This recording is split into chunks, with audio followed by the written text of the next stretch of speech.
markabka diyaaradaha xambaara ee Hadraawi 1 oo ay la socdaan 6 markab oo kuwa xambaara gantaalada ridada dheer iyo 2 gujisi ah oo ay leeyihiin ciidamada badda Soomaaliya ayaa gaaray xeebaha dawladda Sultanka Imaaraadka Carabta si ay uga qayb galaan dhoolatus ay sameynayaan ciidamada badda ee wadamada Carbeed. hay-adda SSA ee loo soo gaabiya Somali Space Agency ee hawada sare qaabilsan ayaa heshiis la gashay dhigeeda dalka Shiinaha si wada jir ay isaga kaashan doonaan diridda dayax gacmeedka Bakool 2 oo laga gamaya saldhigga cirifka Gardafuo ee gobolka Bari ee Soomaaliya, waxaana sii raaci doona 5 cirbixiyan oo u dhashay dalka Shiinaha iyo 2 Soomaali ah oo hawada ku maqnaan doona muddo 8 iyo 10 bilood ah. warshada bacriminta uraniumka ee Guraceel ayaa la ballaariyay si ay u suurto gasho in tamarta korontada ay ku filnaato guud ahaan wadamada bariga qaaradda Afrika.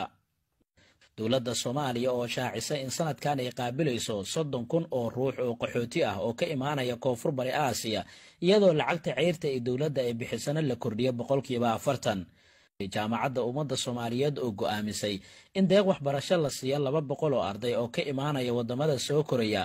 arrinta shanaad, guddoomiyihii shirkadda OPEC ayaa sanadkan loo doortay wasiirka tamarta iyo shidaalka ee Soomaaliya. wareegta ka soo baxday xafiiska ra'iisul wasaaraha ayaa lagu kala bedelay qaar ka mid ah shaqaalaha dowladda, waxayna u qorneed sidan: guddoomiyihii gobolka Jigjiga waxaa loo bedelay Shabeellaha Dhexe, guddoomiyaha degmada Mandheera waxaa loo bedelay Boorama, maamulihii dekedda Djibouti waxaa loo bedelay dekedda Kismaayo, guddoomiyihii degmada Hobyo waxaa loo bedelay Gaarisa, gudoomiyaha degmada Cali Sabiix waxaa loo bedelay Afmadow, taliyihii saldhigga booliiska Afgooye waxaa loo bedelay Wajeer, isudowihii xanaanada xoolaha degmada Qoryooley waxaa loo bedelay Boosaaso, taliyihii nabad sugidda degmada Carta waxaa loo bedelay Garowe.